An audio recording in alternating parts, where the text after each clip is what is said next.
외치고 시작해야겠죠. 고 준비! 서박사와 함께하는 디프리 TV 재밌고 알차게 디프리 TV 예! 네 여러분 안녕하세요. 콘텐츠 큐레이터 서박사 서유정입니다. 서박사 만나서 반갑습니다. 제가 어떤 사람인지 궁금하신 분들을 위해 제가 미리 영화를 찍어서 어떠한 사람인지 소개한 영상, 소개 영상을 링크를 걸어두었으니까 그걸 참고하시면 제가 어떤 사람인지 아실 수 있을 겁니다. 서박사의 뒤풀이 TV는요, 미디어에 대한 뒷이야기를 정말 풀이 해석해드리는 대신 재미나게 알차게 해드리는 콘텐츠입니다. 여러분들이랑 미디어 얘기를 좀 더 쉽고 편안하고 재밌게 하고자 하는 목적이니까요. 많이 사랑해주시고 구독 해주세요. 네, 제가 오늘 여러분들이랑 무슨 얘기를 나눠보면 좋을까 고민을 하다가 다 필요 없고 제가 사실 요즘 제일 고민인 부분에 대해서 얘기를 나눠보면 좋을 것 같아서 가지고 와봤습니다. 바로 애기씨가 떠났어요. 유진초이도 갔고요. 굿바이 미스터 선샤인이 요즘 제 고민입니다. 제가 그 유명한 선샤인 중독자 미스터 선샤인 가고 지금 갈 곳 없는, 뭘 봐야 할지 모르겠는 이용자, 시청자 중에 한 명인데요. 미스터 선샤인을 너무너무 재밌게 봐서 정말 이 미스터 선샤인이 높은 시청률을 자랑하면서 막을 내리고 다양한 분석 기사들이 쏟아져 내려왔어요. 미스터 선샤인이 도대체 흥행 요인이 뭐였을까? 김웅수 작가의 정말 마스터키, 마스터 성공 코드 뭐 이런 것들이 나왔는데 그래서 오늘 준비를 해봤습니다. 저는 여러분들과 미스터 선샤인에 대해서 얘기하기보다는 거기서 한 단계 더 나아가서 현재 유행하는 콘텐츠 어떤 흐름 중에 하나인 바로 이것에 대해서 얘기를 나눠볼까 합니다. 바로 대한민국은 개화기 아리 중. 아리아리. 우리가 먼저 얘기하기 전에 개화기가 언제인지에 대한 얘기를 좀 해보면 좋을 것 같아요. 개화기시기란 1876년 강화도 조약 이후부터 우리나라가 서양 문물의 영향을 받아 종래의 봉건적인 사회 질서를 타파하고 근대적 사회로 개혁하러 가던 시기라고 사전적 정의가 내려져 있습니다. 다시 말하면 1900년대 초부터 정말 서양 문물이 들어오면서 다양한 변화를 겪었던 시기를 이 개화기라고 칭을 하는데요. 그렇다면 왜 대한민국이 개화기 아리를 시작하게 되었는가? 그 시작은 방금 여러분과 얘기 드렸던 미스터 선샤인으로부터 시작이 했습니다. 물론 미스터 선샤인 전에 개화기에 대한 콘텐츠가 전혀 없었던 것은 아닙니다. 많이 있었지만 그럼에도 불구하고 본격적인 개화기 아리 아니면 개화기 콘텐츠가 인기를 얻을 수 있게 한 거는 사실 미스터 선샤인으로부터 시작했다고 해도 과언이 아니거든요. 뮤지컬의 신흥무관학교라는 것이 있는데요. 이 신흥무관학교는 국군의 날 70주년 행사로 만들어진 국군 창작 뮤지컬입니다. 창작 뮤지컬, 국군에서 만들었다 느낌에서 약간 노잼의 느낌이 있잖아요. 신흥무관학교에 프레스콜 행사를 갔다 왔었거든요.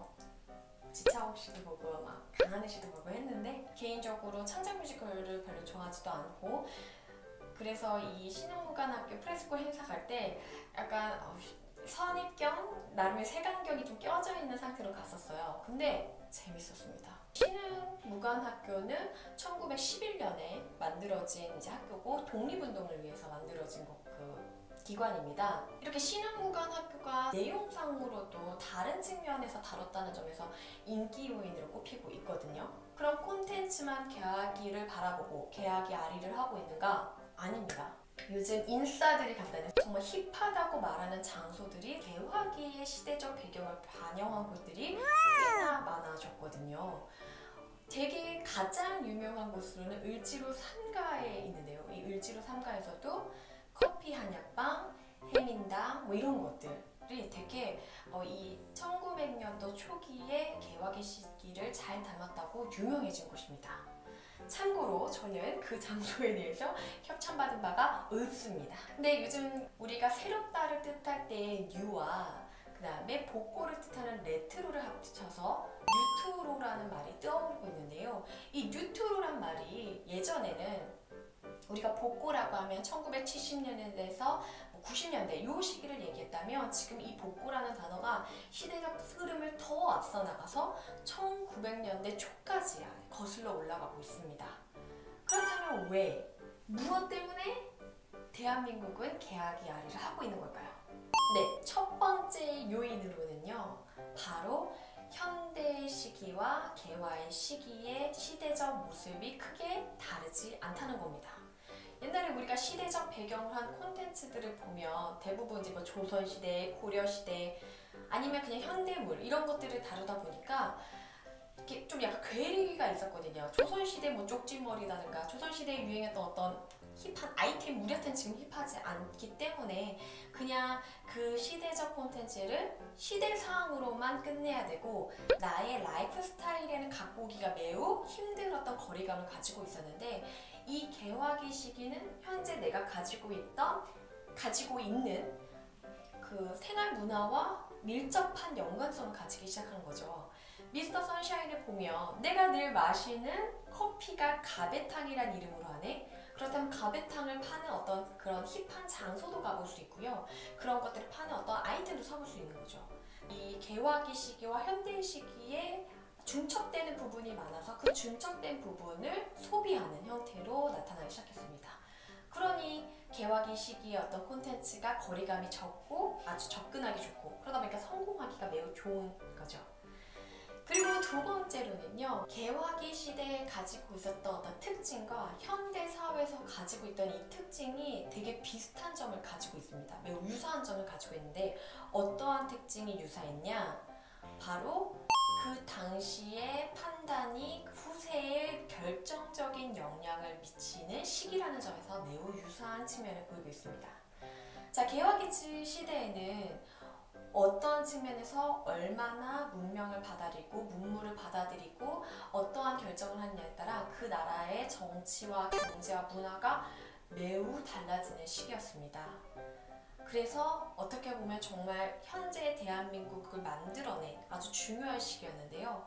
지금 이 시기, 우리 대한민국 이 시기를 봤을 때도 되게 유사한 측면을 갖고 있는 게 남한과 북한, 한 대한민국과 이제 북한이란 나라가 서로 만나서 어떻게 보면 통일이라는 이름으로 얘기를 하면서 변화를 추구하고 있는 시기거든요.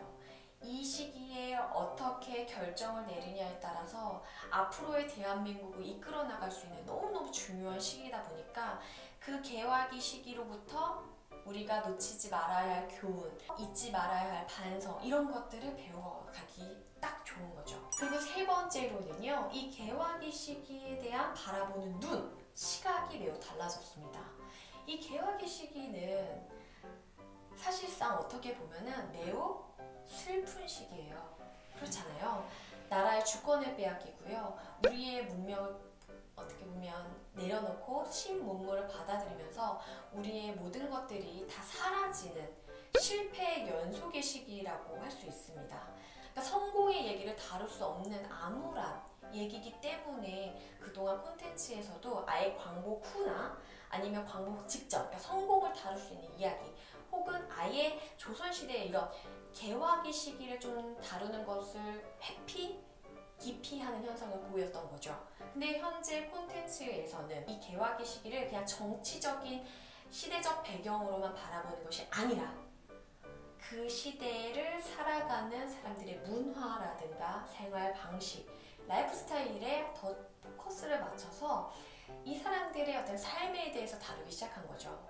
여러분들 신흥무관학교 제가 잠시 말씀드렸는데요.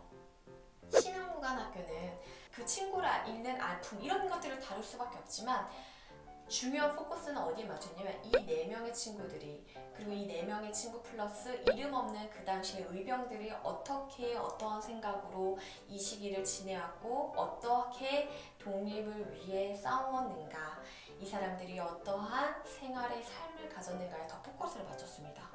그래서 이 음악, 넘버들의 분위기가 많이 무겁지 않아요. 생각보다. 그리고 대화도 밝은 편이에요. 아주 중요한 포인트예요. 그래서 정치적인 사건으로만 바라본 것이 아니라 문화적인 측면으로까지 이 관점을 확대함으로써 아주 사람들이 이 개화기 시기에 더 열광하게 될 수 있었던 겁니다. 미스터 선샤인을 보시면 여러분들이 사실상 결말은 나와 있었어요. 미스터 선샤인은 실패할 수밖에 없는 의병들의 이야기예요. 미스터 선샤인에서는요, 러브 스토리를 아름답게 그들의 정말 생각을 올곧하게 담음으로써 그 안에서도 즐거움과 기쁨을 느낄 수 있게 담았기 때문에 개화기 시기에 대한 새로운 패러다임을 만들었다고 저는 생각을 합니다. 그래서 인기가 있었다고.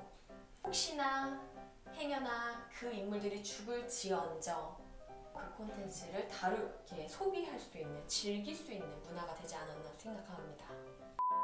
네, 오늘 여러분들이랑 제가 이제 미스터 선샤인에 대한 고민이 많다 보니까 같이 이 미스터 선샤인에 대한 얘기를 나눠보면서 왜 대한민국은 개화기 시기에 이런 개화기를 배경으로 한 콘텐츠와 공간과 장소들이 힙한지, 왜 인싸들이 주목하는지에 대해서 알아봤습니다. 좀 이렇게 풀이가 되셨나요? 저는 여러분들이랑 다른 측면에서 이 미스터 선샤인을 바라보길 원했고요. 그렇다면 저는 다음 이 시간에 또 찾아오도록 하겠습니다. 여러분들 서박사의 디프리TV